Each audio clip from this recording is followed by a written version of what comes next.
I am going to make Derek the red hoodie guy sneeze and turn himself into a giant. Ha ha ha ha ha ha ha ha.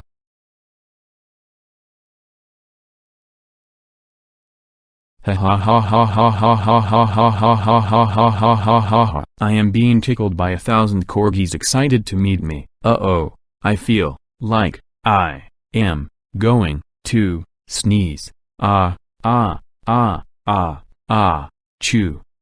Ha ha ha ha ha ha ha ha ha ha ha. Now I will push Alexander on his shoulder. Boom.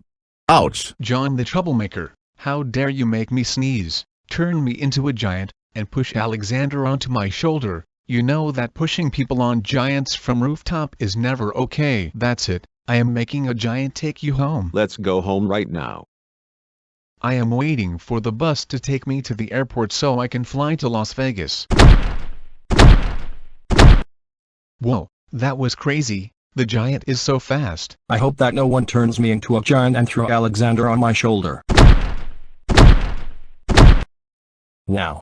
Is that Mr. Rental Car? He's so fast.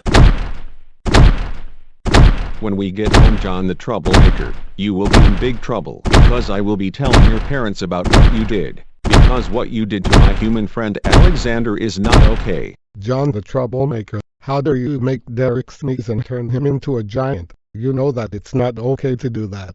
And how dare you push Alexander into giant Derek? You know that could really hurt. You are so lucky that he landed softly on him.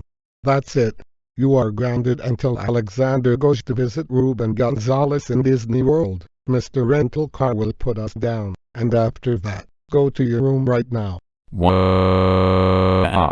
Don't worry, Alexander. I could take you to see Azure and friends and tell them about what happened.